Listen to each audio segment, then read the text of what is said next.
Alright, सो आप लोगों को याद होगा हमने रिसेंटली ना ज्योग्राफी का एक चैप्टर स्टार्ट किया था, ठीक है। अब उस चैप्टर में क्या था कि हमने ना एक फॉरेस्ट नाम का चैप्टर स्टार्ट किया था, ठीक है। अब सबसे पहला सवाल ये आता है कि फॉरेस्ट होते क्या हैं। तो मैंने आपको बताया था फॉरेस्ट क्या होते हैं। भाई एक large area of land covered with trees is known as a forest, ठीक है। एक बहुत बड़ी लैंड जो ट्रीज से घिरी हो, जिसके हर तरफ दरख्त ही दरख्त हो ना, उसे हम क्या कहते हैं, फॉरेस्ट कहते हैं।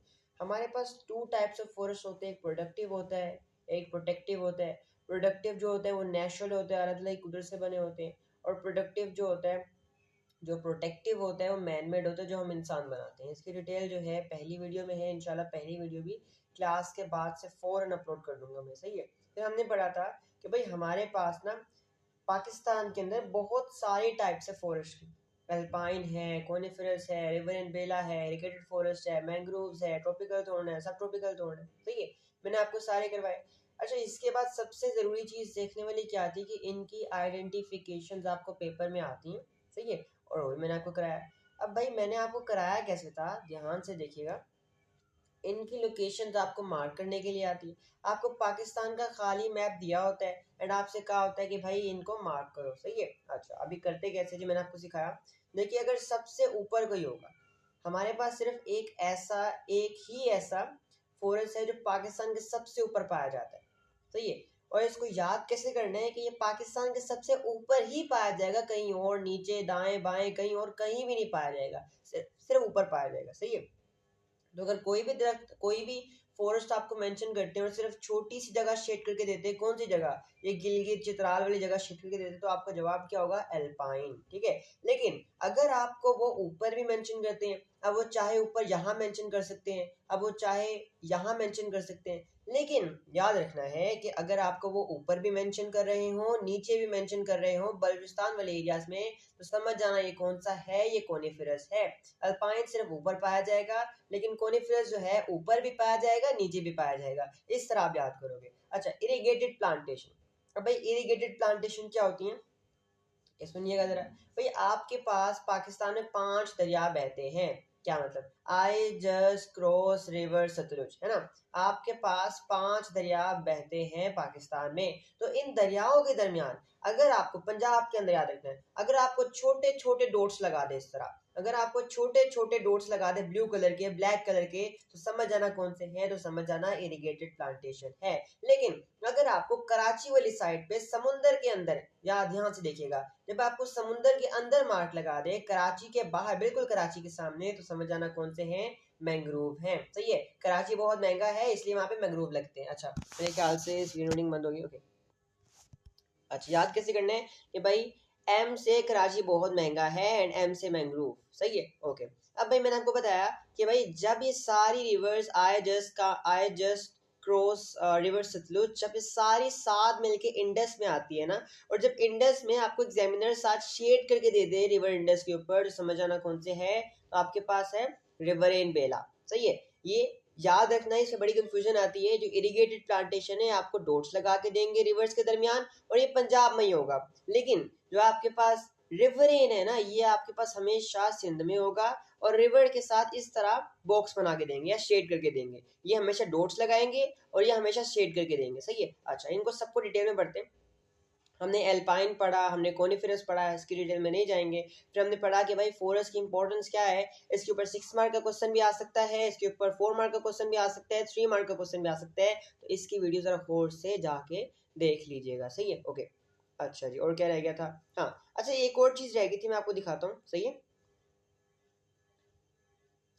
मैंने ना आपको लास्ट टाइम, ये लोकेशन में देखिएगा, यहाँ पे ना, यहाँ पे हमारे पास 2 और थे, ये देखिए 2 और थे, एक ट्रॉपिकल थोन, एक सब ट्रॉपिकल थोन। ये मैंने आपको नहीं करवाया, नजर आ रहा है ना, ये नहीं करवाया हुए। अब इसको ना कराने की वजह भी ऐसी थी, इसको ना कराने की वजह ये थी कि भाई ये ना पाकिस्तान में जगह जगह मिलते हैं, जगह जगह। इनका जनरली कुछ कहना बड़ा मुश्किल है, लेकिन मैंने मुश्किल से ढूंढ लिया है, एआई पे सर्च किया, यूट्यूब पे सर्च किया, लेकिन मुझे मिल गया, ठीक है। याद कैसे करना है, याद कैसे करना है, समझिएगा। देखिए हमारे पास ना एक है ट्रॉपिकल थोर्न, और एक है सब ट्रॉपिकल थोर्न या सब ट्रॉपिकल स्क्रब्स। अच्छा याद कैसे करना है, जो खाली ट्रॉपिकल वाला होगा, जो खाली ट्रॉपिकल वाला होगा वो कहाँ पाया जाएगा, वो मोस्टली ईस्टर्न साइड पे। दिखाता हूँ, देखिएगा जरा, ध्यान से देखिएगा, ध्यान से देखिएगा। ये जो हमारे पास खाली ट्रॉपिकल वाला होगा कहाँ पाया जाएगा, ईस्टर्न साइड पे। एग्जामिनर आपको कहीं भी जगह ईस्टर्न साइड पे शेड करके देता है, लेकिन याद रखना, अगर ईस्टर्न साइड पे शेड करके देता है और इन दोनों में से कोई नहीं है या इनमें से कोई नहीं है, तो ऑफ कोर्स वो कौन सा होगा, ट्रॉपिकल जोन। याद कर लीजिए, कैसे याद करना है, अगर एग्जामिनर आपको ईस्टर्न साइड पे शेड करके देगा, पूछेगा कौन सा फॉरेस्ट है, अगर वो कोई भी, अगर वहां पे इरिगेटेड प्लांटेशन ना हुई, अगर वो रिवर ना हुआ, अगर वो ये मैंग्रोव ना हुए, तो ऑफ कोर्स वो कौन से होंगे, वो ट्रॉपिकल जोन होंगे। लेकिन अगर examiner, okay let suppose examiner जो है वो आपको इस साइड वेस्टर्न साइड पे शीट करके दे रहा है, वेस्टर्न साइड पे शीट करके दे रहा है, तो कौन सा होगा, जब भी वेस्टर्न साइड पे शीट करके देगा और अगर आपके पास वेस्टर्न साइड पे कोनिफरस और एल्पाइन ना हुए, तो कौन सा होगा, सब ट्रॉपिकल जोन। सही है, जब भी ईस्टर्न साइड आए ट्रॉपिकल जोन, जब भी वेस्टर्न साइड आए सब tropical zone. I hope it make sense. Clear है यहाँ तक, ये क्लियर हो गया सबको, सबको क्लियर हो गया ये कैसे करना है,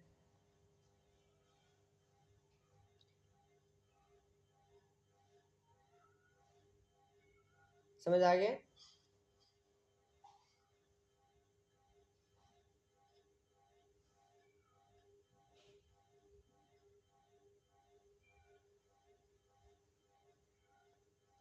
शेड कर देता हूँ आपके लिए, ठीक है, ये इस तरह कर दिया और यहाँ पे मैं ड्रॉ कर ले लेता हूँ।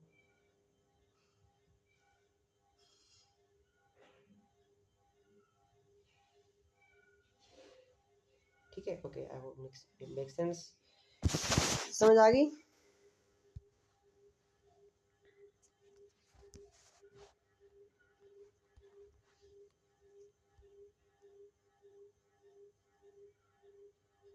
ओके, मैं दोबारा एक्सप्लेन करता हूँ, कोई मसला नहीं, कोई मसला नहीं, दोबारा एक्सप्लेन करता हूँ, ठीक है।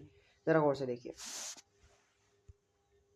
देखिए बेसिकली बात ये है ना कि पाकिस्तान में ना, देखिए मैंने आपको मैप करवाया, ठीक है, मैंने आपको ये चारों लोकेशंस तो करवा दी, देखिएगा, मैंने आपको इन सब की लोकेशंस तो करवा दी, ठीक है, ये आपको आ गया, सही है। अब सवाल कहाँ पे आता है कि भाई इन दोनों को कैसे याद करें, क्योंकि इनकी जो डिस्ट्रीब्यूशन है वो स्कैटर्ड है, मतलब हर जगह है, लेकिन जनरली याद कैसे करना है, जब भी देखिए एक है ट्रॉपिकल जोन और एक है सब ट्रॉपिकल जोन, भाई जिसमें सब नहीं होगा और सिर्फ ट्रॉपिकल वाला होगा वो कहाँ पाया जाएगा, भाई वो पाया जाएगा आपका ईस्टर्न साइड पे। सही ध्यान से देखिए, मैं दिखा रहा हूँ जरा यहाँ पे ना, मैं पिक्चर दिखाया था आपको कि आपको याद रहे।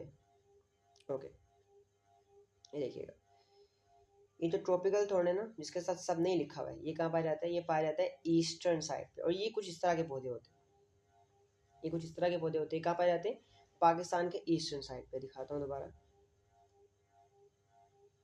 याद कैसे करना है, याद ऐसे करना है भाई जिसके साथ सब नहीं लगा हुआ, याद कैसे करना है कि जिसके साथ सब नहीं लगा वो कहाँ पाया जाएगा, ईस्टर्न साइड पे। देखिए ईस्टर्न साइड पे कौन कौन से, आपके पास एक ये इरिगेटेड प्लांटेशन है, एक ये रिवर एंड बेला है, और आपके पास एक ये मैंग्रोव है, ठीक है। अगर ईस्टर्न साइड पे आपको शेड करके देता है और इन तीनों में से कोई भी नहीं है, तो ऑफ कोर्स कौन सा होगा, ऑफ कोर्स आपके पास ट्रॉपिकल जोन होगा, सबके बगैर वाला, सही है। अच्छा जी, लेकिन अगर आपको एग्जामिनर, अगर आपको एग्जामिनर वेस्टर्न साइड पे शेड करके देता है और आपके पास कोनिफेरस एल्पाइन में से कोई नहीं होगा, तो कौन सा होगा, सब ट्रॉपिकल जोन होगा। क्लियर हो गया, अब क्लियर है तलाल, ओके ओके, मेहराब is it clear, and Ijlal is it clear, kindly confirm में जल्दी जल्दी, ठीक है, जल्दी जल्दी कीजिएगा, अभी बहुत कॉन्सेप्ट्स पढ़े हैं, जल्दी से जल्दी से, मेहराब जल्दी से बताओ, जल्दी से, I hope it makes sense, हो जाना चाहिए क्लियर, ठीक है, ओके। और अब देखिएगा आगे, ये थी इनकी आइडेंटिफिकेशन, सही है, हमने ये कि ओके, हमने ये जो है कॉनिफेरस और अल्पाइन कर लिया था, इनकी डिटेल में नहीं जाएंगे, हमने इंपॉर्टेंस ऑफ ये भी कर लिया था, फॉरेस्ट भी कर लिया था, ठीक है। अच्छा जी, अब आते हैं ट्रॉपिकल जोन पे। ये ट्रॉपिकल जोन, इसे राख भी कहते हैं, सही है। ये ट्रॉपिकल जोन जो है कहाँ पे उगते हैं, बेसिकली ज़्यादातर सिंध के प्लेन्स में या पंजाब के प्लेन्स में, इस तरह के देखे होंगे पहाड़, पहाड़ों के साथ छोटे छोटे बने होते हैं, छोटे छोटे बुशेस से बनी होती है, ठीक है, ये बेसिकली, ठीक है। अच्छा इनके बारे में पढ़ते हैं। बेसिकली आपको जो मेजर क्वेश्चंस आते हैं नोट डाउन कर लो। जो मेजर क्वेश्चंस आते हैं वो किस पे आते हैं, एल्पाइन पे आते हैं, कॉनिफरस पे आते हैं, इरिगेटेड प्लांटेशन पे आते हैं, रिवर एंड बेला पे आ सकते हैं, सब ट्रॉपिकल ट्रॉपिकल बहुत रेयरली आता है, सही है, ओके। सबसे पहली बात कहाँ पाए जाते हैं भाई, भाई ये पाए जाते हैं आपके पास सिंध प्लेन्स में और पंजाब प्लेन्स में। इनकी हाइट बहुत छोटी होती है, कितनी 6 से लेके 10 मीटर्स तक एवरेज इनकी हाइट होती है। आप देख सकते हैं यहाँ पे कोई इतने इतने बड़े दरख्त नहीं है ये, ठीक है, छोटे छोटे बस बुशेस से बनी हुई, देखिए छोटी छोटी बुशेस बनी हुई, छोटी छोटी बुशेस बनी हुई, कोई बड़े बड़े दरख्त नहीं है, तो इनकी हाइट जो है बहुत छोटी होती है। दूसरी बात भाई इनकी जो रूट्स होती हैं वो बहुत बड़ी होती हैं, कैसी होती हैं यहाँ पे देखिएगा, इनकी रूट जो है वो बहुत वाइडली स्प्रेड होती हैं। क्यों होती हैं, क्योंकि जहाँ पे ये उगते हैं वहां पे पानी की कमी होती है, जिसकी वजह से इनकी रूट्स लंबी होती है, ताकि ग्राउंड वाटर, याद है ना ग्राउंड वाटर पढ़ाया था सबको, आएगा गैस याद हो, ग्राउंड वाटर जो होता है, ग्राउंड वाटर है ना, ग्राउंड वाटर जो होता है, वाटर टेबल, वहां से इनकी रूट्स जो है वो पानी एक्सट्रैक्ट कर सके, वहां से पानी ले सके, सही है, ओके। इसके अलावा भाई स्कैंटी वेजिटेशन है, क्या मतलब वाइल्ड वेजिटेशन है, ये बंदे उगाते नहीं है, खुद उग जाती हैं, उनको जंगली घास भी बोलते हैं, जंगली पौधे भी बोलते हैं इन्हें, ठीक है, ये खुद ब खुद उग जाते हैं। दूसरी बात ये कि इनकी लकड़ी जो है वो कहाँ इस्तेमाल होती है, इनकी लकड़ी इस्तेमाल होती है एज अ फ्यूल, कहाँ पे भाई, आग जलाने में काम आती है लकड़ी, किसमें, आग, ओके, आई गेस रिकॉर्डिंग फिर ओके, सो आग जलाने के लिए काम आती है, इसकी लकड़ी जो है वो आग जलाने के लिए काम आती है एज अ फ्यूल, जलाने के लिए, कि भाई आपने बारबेक्यू करना है, आप इसकी लकड़ी काटो और जला लो और फिश फ्राई करो, टिक्के फ्राई करो और मजे से एंजॉय करो, सही है। अच्छा अब यहाँ पे देखो सब ट्रॉपिकल, ये कांटोदार सा पौधा, छोटे छोटे पौधे, बिल्कुल छोटे छोटे, ये ज्यादा डेजर्ट इलाकों में होते हैं, बहुत खुश्क इलाकों में होते हैं, जहाँ पे पानी की बहुत कमी होती है, इनको स्क्रब्स भी कहते हैं, सही है, इनको क्या कहते हैं, इन्हें स्क्रब्स भी कहते हैं, स्क्रब्स और बुशेस भी कह सकते हैं, क्योंकि ये दरख्त नहीं होते, एक तरह की बुशेस होती हैं, ओके। ये बार बार स्क्रीन रिकॉर्डिंग क्यों बंद हो जा रही है,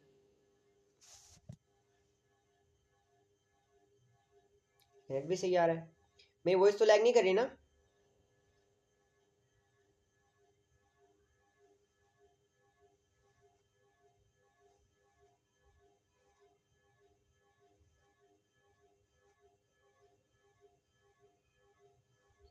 फिर क्या मसला है,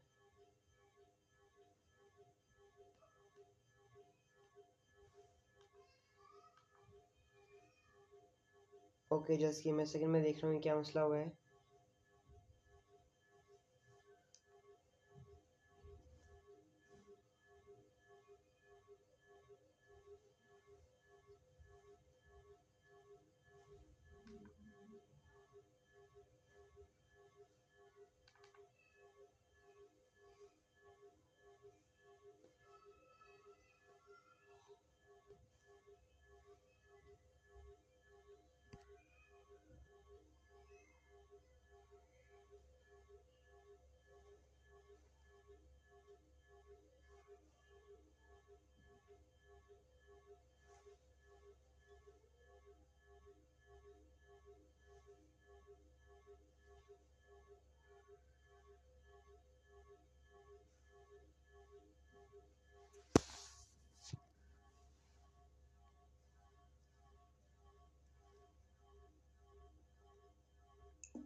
ओके मैं ट्राई करता हूँ ना हो रिकनेक्ट, ठीक है, ओके।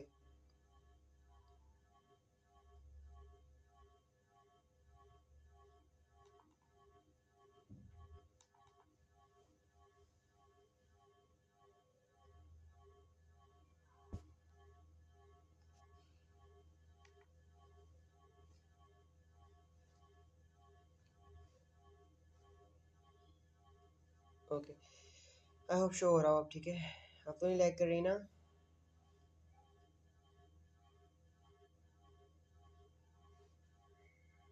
ऑलराइट सो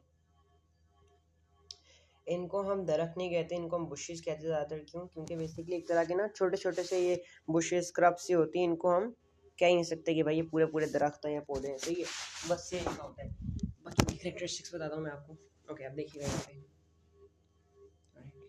देखिए ये बेसिकली ज़्यादातर वेस्टर्न एरियाज में पाए जाते हैं, कहाँ पे, फुट हिल्स ऑफ हिमालय से, ये पहाड़ों पे ज़्यादातर, और या फिर वेस्टर्न माउंटेन्स पे, ठीक है। मैंने आपको याद है टोपोग्राफी में पढ़ाया था, वेस्टर्न माउंटेन्स जो होते हैं ये सारे बंजर से होते हैं सारे, इनके ऊपर बर्फ वगैरह नहीं होती, इस तरह के होते हैं, ठीक है। और उनके ऊपर ज़्यादातर इस तरह की बुशेज ही पाई जाती हैं, इन्हें स्कैंडी वेजिटेशन भी कहते हैं, इन्हें ट्रॉपिकल स्क्रब्स भी कहते हैं, सही है। अच्छा, इनके जो पौधे होते हैं बड़े बड़े होते हैं, ब्रॉड होते हैं, थोर्नी लीव्स होते हैं, और इनकी जो ट्री डेंसिटी है बहुत कम होती है। क्या मतलब, ट्री डेंसिटी से मेरा मुराद क्या है कि भाई एक के बाद दूसरे दरख्त के बाद तीसरा दरख्त, फिर चौथा, फिर पांचवा, फिर पांचवे के बाद छठा, फिर सातवां, मतलब बहुत करीब करीब करीब करीब। क्या मतलब, इतनी जगह पे जैसे मैंने बहुत सारे दरख्त लगाए हुए एक जगह पर, और एक जगह पर मैंने इतनी ही जगह पे सिर्फ 2 दरख्त लगाए हुए। तो ट्री डेंसिटी किसकी ज्यादा हुई भाई, ट्री डेंसिटी ज्यादा हुई पहले वाले की, ठीक है। दूसरे वाले में 2 दरख्त लगे उतनी ही जगह पे, और पहले वाले में बहुत सारे दरख्त लगे हुए। तो इसी तरह का सीन जहाँ पे है, देखो कितने दूर दूर है ना। तो इनकी ट्री डेंसिटी बहुत कम है, जगह जगह सिर्फ जगह जगह पाए जाते हैं, सही। अच्छा, नेक्स्ट आ जाओ भाई। इनके ऊपर सवाल 4 मार्क का मुश्किल आता है, ज़्यादा नहीं आता, टेंशन लेने की बात नहीं है। अब यहाँ पे देखो, ये रिवर इन क्या होते हैं। रिवर मैंने आपको दिखाया था ना, ये रिवर इन बेला, ये रिवर इन बेला जो है, ये आपको हमेशा इस तरह शेड करके मार्क करेंगे रिवर के पास। जैसे ये रिवर है, ये आपको शेड करके बताएंगे ये रिवर इन बेला है। अब ध्यान से देखना था, यहाँ पे आपको नजर आ रहा हो कि रिवर जा रही, और रिवर के साथ बिल्कुल लाइन में बहुत सारे पौधे लगे हुए हैं ना, बहुत सारे दरख्त लगे हुए हैं, ये बहुत सारे दरख्त लगे हुए हैं, ये सारे के सारे रिवरेन है। क्या है, रिवरेन बेला, ठीक है। ये मेनली कहाँ फाउंड होते हैं, ये मेनली फाउंड होते हैं रिवर इंडस पे और इसके ट्रिब्यूटरीज पे, सही है। अच्छा, अब लीनियर प्लांटेशन का मतलब क्या है, लीनियर प्लांटेशन का मतलब ये है कि देखो, जस्ट लेट्स सपोज मेरे पास ये रिवर आ रही है, सही है, और मैंने दरख्त जो है बिल्कुल साथ साथ लगाए इस तरह, बिल्कुल ऑर्डर में लगाए हुए, बिल्कुल लीनियर लगाए हुए इस तरह, यहाँ पे भी इस तरह, इस तरह, इस तरह, इस तरह, बिल्कुल लीनियर लगाए हुए, इसे कहते हैं linear plantation arranged in order, ठीक है। अच्छा, अब भाई हाई यील्ड कमर्शियल हार्डवुड, आप बोलोगे सर आप तो बहुत मुश्किल वर्ड इस्तेमाल कर रहे हैं, इसका मतलब क्या है कि भाई ये जो इसकी जो लकड़ी है ना बहुत अच्छी क्वालिटी की होती है। ये आजकल इतने महंगे फर्नीचर मिलते हैं, ये लकड़ी कहाँ से आती है, ये लकड़ी यहाँ से आती है, सही है। अब इतनी अच्छी लकड़ी क्यों होती है, क्योंकि देखो रिवर के बिल्कुल साथ है।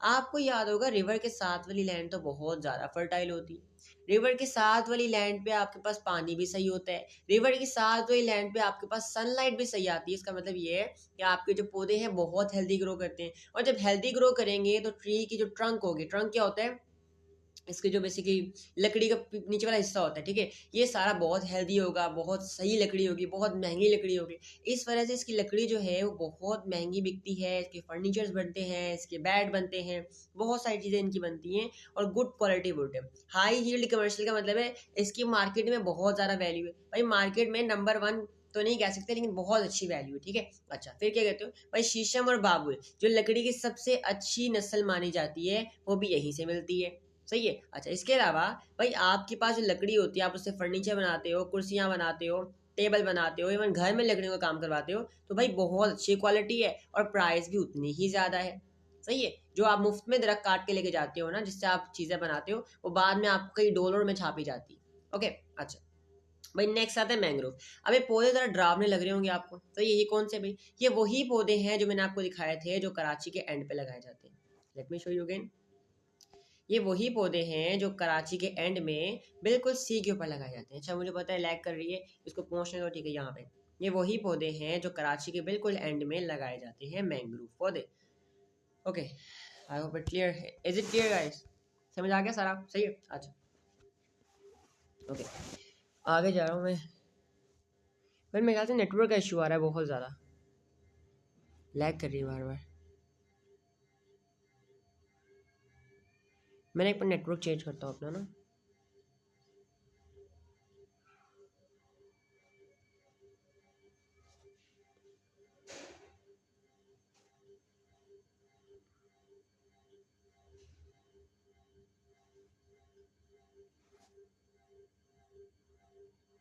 ओके, अब थोड़ा सही हो गया हो।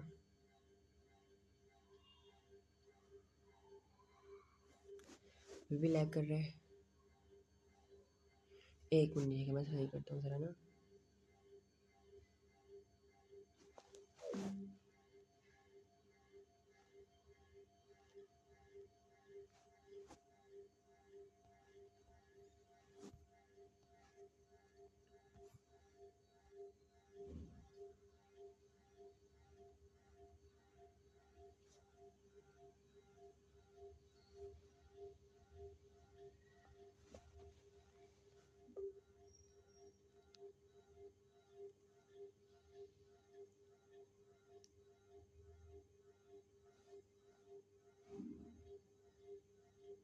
ओके, अब सही शो रही हो।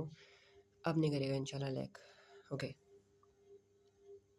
अच्छा जी, अब आ जाए। अब मैंग्रोव जो होते हैं कहाँ पे भाई, पंजाब नहीं बलूचिस्तान है, सही है। ये क्या है, ये गलती हो गई, बलूचिस्तान है। क्योंकि पंजाब में तो छोड़ो, पंजाब में समुंदर कहाँ से आगे, बलूचिस्तान है। क्या है, बलूचिस्तान है, सही है। आपके पास कहाँ मिलते हैं, ये आपको मिलते हैं कोस्टल एरिया पे सिंध के, यहाँ कराची है ना, कराची के सी के पास बिल्कुल मिलते हैं। और कोस्टल एरियाज ऑफ बलूचिस्तान, सही है, ये कोस्टल एरिया से मिलते हैं। कोस्टल एरिया क्या होते हैं, वो लैंड जो सी के साथ कनेक्टेड होती है। अब इसकी शेप ज़रा इस तरह की देखो, इसकी बेसिकली जड़ें बहुत बहुत बड़ी बड़ी होती हैं। ओके, ये इजलाल कोई क्वेश्चन है आपका? स्क्रीन रिकॉर्डिंग क्यों रुकी जा रही है, मुझे समझ नहीं आ रही, पता नहीं क्या मसला हो रहा है।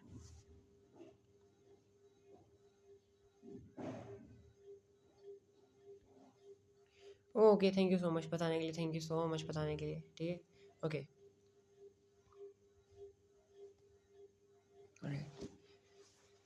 ओके, सो देखिए, अच्छा भाई, ये आपके पास जो ट्रीज़ होते हैं ना, ठीक है, इन्हें कहते हैं मैंग्रोव ट्रीज़। और ये कहाँ पाए जाते हैं, ये पाए जाते हैं coastal areas of Sindh and coastal areas of Balochistan. ये पंजाब नहीं है, पंजाब में समुंदर, अल्लाह माफ़ करे, कहाँ से आ गया, ये है बलोचिस्तान, सही है। आप इसको ज़रा गौर से स्टडी करते हैं भाई, इनकी जो रूट्स होती है ना, बहुत बड़ी बड़ी होती है, बहुत ज़्यादा जंगल के रूप में फैली होती हैं। इनके फ़ायदे बड़े होते हैं। पहली बात तो अल्लाह की कुदरत ये है कि भाई ये होते हैं नेचुरल फिल्टर करते पानी को, नेचुरली फिल्टर करते पानी को। कैसे फिल्टर करते हैं, आपको पता है समुंदर का पानी होता है वो कितना खारा होता है, कितना सेलाइन होता है, कितना नमक होता है उसके अंदर। ये रूट्स जो होती है ना, ये बेसिकली पानी में से नमक को सेपरेट कर देती हैं। क्या मतलब, ये सी वाटर के अंदर से, जिसके अंदर नमक भी होता है, पानी भी होता है, उसके अंदर पानी को फिल्टर कर देती, ये फिल्टर करने का काम करती हैं। ये बेसिकली सेलाइन वाटर को फिल्टर करती हैं, ठीक है। क्योंकि कोई ऐसा दरख्त है ही नहीं जो समुंदर में उग सके। समुंदर में क्या होता है, आपके पास बहुत नमक होता है, कोई भी दरख्त होगा ना, वो पहली फुर्सत में मर जाएगा, सही है, बहुत नमक होता है। लेकिन इनकी रूट्स अल्लाह की कुदरत की तरफ से क्या होता है, ये फिल्टर कर देती है पानी को। और दूसरी बात क्या है कि भाई, दूसरी बात, इनका जंगल जो दिख रहा है ना, ये जंगल किसको पसंद है, जंगल पसंद है फिशेस को।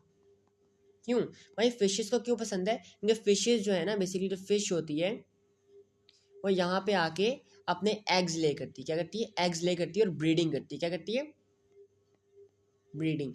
अब भाई फायदा इनको क्या होता है, पहली बात तो बहुत बड़ा जंगल बना होता है। अब यहाँ पे बड़ी बड़ी मछलियाँ आएंगी तो फंस जाएंगी, इनके बच्चों को नहीं खा सकती, तो ये आराम से एग्स ले करती है, यहाँ पे ब्रीडिंग करती है, इनको बड़ा फायदा होता है। तो दूसरा बेनिफिट क्या है कि भाई ये लोग जो है ना, ये जो बेसिकली हमारे पास ये इसकी जो रूट्स हैं, ये फिश ब्रीडिंग का भी काम करती हैं, फिश ब्रीडिंग के लिए मदद करती हैं, ठीक है, उनको सपोर्ट करती हैं। और दूसरी बात क्या है भाई, ये सुनामी से भी बचाती हैं। तो सुनामी का सुना है ना, जब बहुत बड़ा सैलाब आ जाए, समुद्री सैलाब आता है, जब बहुत तेज़ तेज़ लहरें आती हैं, तो बेसिकली उसको भी रोक देती हैं। क्यों, इनकी रूट्स बहुत ज़्यादा वाइड स्प्रेड होती हैं और बहुत कस के उन्होंने पकड़ा होता है, जकड़ा होता है ज़मीन को ना। तो जब वेव्स आती हैं, टकराती हैं, जो वेव्स होती हैं वो टकराती हैं, जो वेव्स के अंदर एनर्जी होती है ना, वो सारी ये लोग अपने अंदर अब्जॉर्ब कर लेते हैं। और जो है बेसिकली वेव्स को कराची के अंदर या कोस्ट लाइन से अंदर एंटर होने से रोक देती हैं, सही है। लेकिन आजकल क्या हो रहा है भाई, कराची के लोग जो है वो पानी में बड़ा कचरा फेंकते हैं, क्या फेंकते हैं, रबिश फेंकते हैं, जिनकी वजह से इनकी ग्रोथ सही नहीं हो रही है। ये जो 7 से लेके 8 मीटर तक उगते थे, अब 3 मीटर में उग रहे हैं, सही है, इनकी ग्रोथ सही नहीं हो रही है। तो भाई अब सुनामी आ गया तो कराची वाले जिम्मेदार खुद होंगे। कराची वाले को ब्लेम नहीं करा, मतलब बहुत सारे लोग ऐसे हैं जो कि जाके समुद्रों में कचरा फेंक रहे होते हैं, ठीक है, इनकी वजह से ग्रोथ जो है कम हो जाती है, पड़ते हैं। बेसिकली इनके जो लीव्स होते हैं ब्रॉड लेदरी होते हैं, लेदरी लीव होते हैं, देखो जरा गौर से, इनके लीव्स जो होते हैं ना जरा ब्रॉड होते हैं और लेदरी होते हैं। अब इससे इससे फ़ायदा क्या होता है कि इवेपो ट्रांसपायरेशन, भाई पानी का दरख्त के ऊपर से भाप बन के ऊपर जाना और क्लाउड्स फॉर्मेशन होना वो नहीं होता है, ठीक है। क्योंकि जो बेसिकली जो दरख्त होते हैं ना, ये ज़मीन से पानी खींचते हैं, और जब पानी दरख्त में आता है, जो दरख्त के पत्ते होते हैं, ये पत्तों में से भी पानी इवेपोरेट होता है, ये पत्तों का पानी होता है ना, इवेपोरेट हो जाता है, ऊपर चला जाता है। लेकिन क्योंकि इनकी लीव्स ब्रॉड हैं और लेदरी हैं, तो ट्रांसपायरेशन जो है ना, इस प्रोसेस को कहते हैं ट्रांसपायरेशन, ये नहीं होती। क्या होती है, ये ट्रांसपायरेशन नहीं होती है आपके पास, ये होने ही नहीं देता है, पानी इसके अंदर ही रहता है, सही है। दूसरी बात क्या है, याद रखना ये बिलो ज़ीरो मीटर एल्टीट्यूड। हमने पढ़ा कि जो एल्पाइन है आपका वो कहाँ उगता है भाई, वो 45 से लेके 40,000 तक उगता है। आपने पढ़ा कोनिफरस जो है वो कहाँ उगता है, वो उगता है 4,000 से लेके 1,000 तक की रेंज में, मीटर एल्टीट्यूड की रेंज में उगता है। एल्टीट्यूड मैंने पहले लेक्चर में समझाया हुआ है, वीडियो देख लो जाके, मैं पोस्ट कर दूंगा। अच्छा, इसके अलावा दूसरी चीज, अच्छा जब भी कोई चीज पढ़ो ना, सबसे पहले मेंशन क्या करना है, सबसे पहले मेंशन करना है किस एल्टीट्यूड में आता है, या फिर नेचुरल फॉरेस्ट है या मैनमेड फॉरेस्ट है। क्योंकि पहले 2 पॉइंट तो 2 मार्क्स तो आपको मुफ्त के मिल जाएंगे ना। आपने पहले बताना है कि अगर नेचुरल है तो लिखोगे क्या, प्रोडक्टिव। अगर मैनमेड है तो क्या लिखोगे, प्रोटेक्टिव। क्या लिखोगे, प्रोटेक्टिव लिखोगे, सही है। अच्छा, ये बिलो 0 मीटर पाया जाता है, बिलो 0 मीटर, 0 मीटर से भी नीचे, क्योंकि समुद्र में होता है ना। अच्छा, इसके अलावा ब्रीडिंग ग्राउंड फॉर फिशेस, सही है, और रूट्स जो होती हैं वो पानी फिल्टर करने का काम करती हैं। अच्छा, अब आते हैं man made forest, irrigated plantation, सही है। अब ये क्या होते हैं, बेसिकली ये प्लांटेशन होते हैं जो इंसान लगाते हैं, सही है, ओके। ये प्लांट्स जो होते हैं ना, ये लगाते हैं इंसान, और ज़्यादातर कहाँ पे लगाते हैं वो भी दिखा देता हूँ। ज़्यादातर इनको यहाँ पे लगाया जाता है, किधर, इधर लगाया जाता है, पंजाब वाले इलाकों में। ये नोट्स नजर आ रहे हैं, ये डॉट्स जो है ना ये वही हैं। ज़्यादातर इनको इधर लगाया जाता है, ओके। अभी स्क्रीन आ रही है, नेट का इशू आ रहा है, ठीक है, ओके। यहाँ पे इनको ज़्यादातर यहाँ पे लगाया जाता है, सही है, यहाँ पे। अच्छा, अब भाई सवाल आता है कि इनको लगाने का क्या फ़ायदा है, क्योंकि ये नेचुरली नहीं उगते। ये कौन लगाते हैं, ये हम इंसान लगाते हैं। कौन लगाते हैं, ये हम इंसान लगाते हैं। अच्छा, होता क्या है, लेट्स सपोज मेरे पास यहाँ पे, ओके मैं दिखाता हूँ इसमें क्या होता है। भाई इसमें आपके पास दरख्त जो हैं वो अरेंज्ड होते हैं, ऑर्डर में अरेंज होते हैं, ठीक है। अच्छा, और दूसरा क्या है कि भाई इनकी हाइट्स भी सेम होती है, इनके दरमियान का डिस्टेंस भी सेम होता है, इनकी स्पीसीज भी क्या होती है, सेम होती है। बस याद रख लो, काफ़ी है कि भाई इनके दरख्त जो हैं रेगुलरली अरेंज होते हैं, ठीक है। आप बताओगे कि भाई इनके दरमियान डिस्टेंस भी सेम होता है, आप बताओगे इनकी हाइट्स भी सेम होती है, आप बताओगे कि भाई इनके दरमियान की स्पेस भी सेम होती है, सही है, और स्पीसीज भी सेम होती है। अच्छा, अब भाई सवाल आता है कि हमें इस तरह के जंगल लगाने चाहिए या फिर नहीं। सवाल क्या आता है कि हमें इस तरह के जंगल लगाने चाहिए या फिर नहीं, सवाल ये आता है ना। तो हम पढ़ेंगे एडवांटेजेस कि अगर लगाएंगे तो फ़ायदे क्या है, और अगर नहीं लगाएंगे तो नुकसान क्या है। देखिएगा, पहला क्या है कि भाई हम लोग जो है ना, हम लोग क्या कर सकते हैं, हम लोग टिम्बर ले सकते हैं यहाँ से, लकड़ी कंस्ट्रक्शन के लिए, जलाने के लिए, लेकिन इसकी लकड़ी ना इतनी ख़ास नहीं होती, ठीक है। इसके अलावा कि भाई अब इसके जो पत्ते हैं ना, बेसिकली जो पत्ते गिर जाते हैं, जो एक्सेस पत्ते होते हैं, हम वो जानवरों को खिला के अपना पैसा बचा सकते हैं, क्योंकि जानवरों के लिए खाना होता है, तो जानवर खा के जो है इससे अपना न्यूट्रिशंस वगैरह ले सकते हैं। तीसरा क्या है कि भाई जब ये पत्ते नीचे गिरते हैं, ये पत्ते दरख्त है ना, ये पत्ता लगा हुआ है, जब ये पत्ता नीचे गिरेगा ना, पत्ता नीचे गिरेगा, जब ज़मीन पे गिरेगा तो ये डिकम्पोज होगा। क्या होगा, डिकम्पोज होगा। डिकम्पोज होने के बाद क्या होगा, बेसिकली इसके जो न्यूट्रिशंस होंगे, न्यूट्रिशंस होंगे वो सारे लैंड के अंदर चले जाएंगे। उससे क्या होगा भाई, लैंड फर्टाइल रहेगी, लैंड जो है वो अच्छी रहेगी, सही है। अच्छा, चौथा क्या कि भाई ये शेड प्रोवाइड करता है। जैसे रोड जा रही है ना, आप रोड के साइड पे लगा दो, आपको शेड मिलेगी, ठीक है, आपको धूप नहीं लगेगी। जैसे आपने मॉडल टाउन में देखा होगा, डीएचए में देखा होगा, लगे होते हैं ना, वैसे ही बिल्कुल वैसे ये आपका इन्वायरमेंट क्लीन करेंगे। भाई ये तो हम सबको पता है, दरख्त जो होते हैं ये क्या करते हैं भाई, इन्वायरमेंट से डस्ट पार्टिकल्स को रिमूव करते हैं, इन्वायरमेंट को साफ करते हैं। दूसरा क्या करते हैं कि भाई ये ऑक्सीजन को बढ़ाते हैं। हाँ भाई, साइंस के स्टूडेंट जानते होंगे कि जो दरख्त जो होते हैं ये करते हैं, ये CO2 लेके क्या फॉर्म करते हैं, क्या बनाते हैं, ये बनाते हैं ऑक्सीजन, ठीक है। पूरा नहीं बता रहा, आप लोग कंफ्यूज हो जाएंगे, O2 बनाते हैं, ऑक्सीजन बनाते हैं, सही है। तो आप बस समझ लो कि भाई इन्वायरमेंट में ऑक्सीजन को बढ़ाते हैं और CO2 को रिड्यूस करते हैं, सही है। तीसरा क्या कि भाई सीनिक ब्यूटी जो है बहुत बढ़ाते हैं। सीनिक ब्यूटी का मतलब क्या, खूबसूरती, खूबसूरती, ठीक है, ठीक है। उसकी वजह से बहुत सारे लोग इधर घूमने आते हैं, इसको देखते हैं, ठीक है, यहाँ पे पैसे इन्वेस्ट करते हैं। तो होता क्या है भाई, एम्प्लॉयमेंट आता है। भाई जॉब्स कैसे आती है, देखिए जैसे आपने दरख्त लगाने हैं तो आप किसी को हायर करोगे, आप किसी माली वगैरह को कहोगे, आपने इनको पानी देना, आप किसी को टास्क असाइन करोगे, आपने इनकी देखभाल करनी है, आप किसी को टास्क असाइन करोगे, है ना। आपने कोई काम देना है, आपने सफाई करवानी है, इनको कटवाना है, आप हर किसी के लिए काम दोगे, और इतना बड़ा जंगल होगा कि बहुत सारे लोगों को काम मिलेगा, बहुत सारे लोगों को एम्प्लॉयमेंट मिलेगा, जॉब्स मिलेंगी, जॉब से पैसे आएंगे। सही है। अच्छा, लेकिन मसला क्या है भाई, बहुत ज़्यादा पैसा लगता है जंगल लगाने में। एक जंगल लगाने में बहुत ज़्यादा पैसा लगता है, लार्ज इन्वेस्टमेंट, और इंस्टेंट प्रॉफिट्स नहीं मिलते। प्रॉफिट्स का मतलब कि भाई आप अपनी लकड़ी को यूज़ कर सकते हो, आप पार्क्स बना के, रिजोर्ट्स बना के लोगों को बुला सकते हो, लेकिन जब पूरा का पूरा जंगल उगेगा तभी बुलाओगे ना। एग्जाम्पल झंगा मंगा ले लो, छंगा मंगा के ले लो, तो कोई इंस्टेंट मुनाफा नहीं मिलता है, बहुत देर बाद मिलता है। तीसरा क्या है कि भाई मेंटेनेंस कॉस्ट बहुत हाई है। क्या मतलब, आपने लगा दिया लेकिन इनकी देखभाल, इनको पानी देना, इनकी कटाई करना, इनका ध्यान रखना कि कोई इनको काट तो नहीं रहा है, उसमें बड़ा पैसा खर्च होता है। तीसरा क्या है कि भाई हमारे पास आगे खाने को नहीं है, ठीक है, हम जो है आगे हमारे पास रहने को नहीं है, हमारी पॉपुलेशन, हमारी जो दुनिया है, हमारे जो पाकिस्तान के लोग हैं वो आए दिन बढ़ते ही जा रहे हैं, रुकने का नाम ही नहीं ले रहे। तो भाई हमारे लिए रहने की जगह कम हो रही है, तो हम जंगल बना रहे हैं, है ना। जंगलों को हमने शहर बनाना है कि शहरों को जंगल बनाना है, तो इस तरह काम चल रहा है कि भाई हमारे पास एग्रीकल्चर के लिए लैंड कम हो जाएगी, रहने के लिए लैंड कम हो जाएगी, इंडस्ट्रीज बनाने की लैंड कम हो जाएगी, अगर हम बहुत सारे जंगल लगाते हैं। सही है। तो ये इसके एडवांटेजेस थे और ये इसके डिसएडवांटेजेस थे। यहाँ तक सबको क्लियर हो गया? Is it clear till now? सबको क्लियर हो गया? बस 10 मिनट और दीजिए, बस खत्म करने लगा मैं क्लास।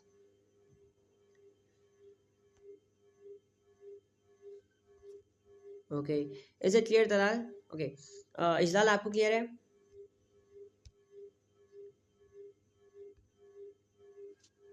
ऑलराइट, ठीक है। अच्छा देखिए नीचे जाके, ओके, अब सवाल आते हैं।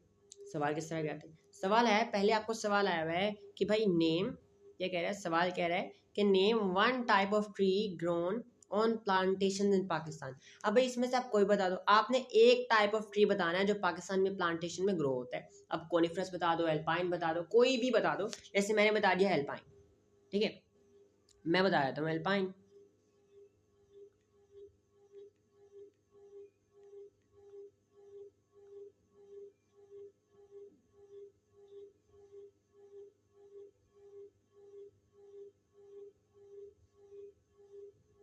ओके, मैं एल्पाइन बता दिया। अब वो कहता है, क्वेश्चन को ना ध्यान से समझना बहुत ज़रूरी। वो कहता है डिस्क्राइब 3 फिजिकल फैक्टर्स। अच्छा ये अभी तक नहीं किया हमने, छोड़ दो, ये नहीं किया हुआ है। ओके, ये मैप दिखाया हुआ है और डिफरेंट फॉरेस्ट दिया है, मुझे बताओ कौन सा फॉरेस्ट है, मुझे बताओ। अब देखो ज़रा, ये वाला फॉरेस्ट सिर्फ ऊपर मार्क किया हुआ है, कौन सा होगा ये फॉरेस्ट सिर्फ ऊपर मार्क किया हुआ है, कौन सा होगा? जल्दी जल्दी बताओ, जल्दी जल्दी। ये फॉरेस्ट आपके पास सिर्फ ऊपर मार्क हुआ है, तो ये कौन सा होगा? बिल्कुल, कौन सा होगा? ये होगा एल्पाइन। कौन सा होगा? ये होगा आपके पास एल्पाइन।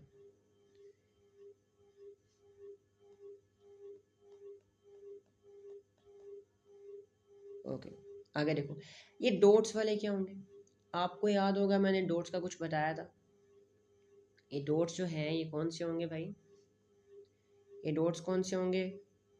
जल्दी जल्दी बताओ, जल्दी जल्दी।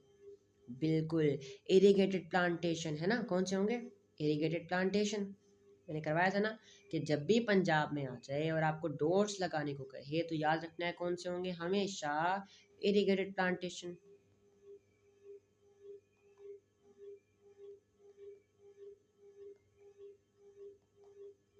अच्छा, अब नेक्स्ट देखो, अब मुझे ये वाला बताओ, ये वाला बताओ, ये वाला,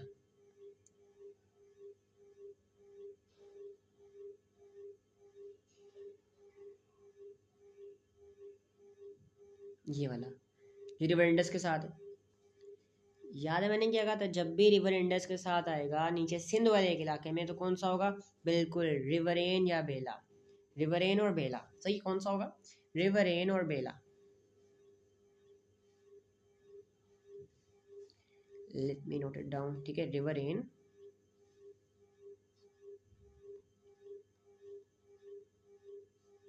और बेला, सही है। अच्छा जी, ये लास्ट वाला जो भाई 0 मीटर में पाया जाता है, ये कौन सा होगा? जो 0 मीटर पे पाया जाता है, ये कौन सा होगा दलाल? ये जो 0 मीटर पे पाया जाता है, 0 मीटर पे, ये जो 0 मीटर पे पाया जाता है ये होगा मैंग्रोव। कौन सा होगा? मैंग्रोव। सही है, ओके माशाल्लाह। आगे चलते हैं, ठीक है। और कौन सा है, चलो बस सही है। अच्छा, अब क्वेश्चन आया हुआ है 6 मार्क का, जरा गौर से देखना। ओके, ये 6 मार्क का क्वेश्चन आया हुआ है कि explain the advantages and disadvantages of developing more irrigated plantations। कौन से? ये जो भी पढ़ा हमने, ये सारा लिखते हैं ना आपने। सही है, बताता हूँ क्या होगा कि अगर आप प्लांटेशन करते हो, अगर आप दरख्त लगाते हो तो आपके पास लकड़ी ज़्यादा आएगी। आप कंस्ट्रक्शन के लिए, फेंसिंग के लिए, फायरवुड के लिए आपके पास लकड़ी होगी। आप क्या कर सकते हो, आप उनके पत्ते जो है एनिमल को खिला सकते हो और पैसे बचा सकते हो।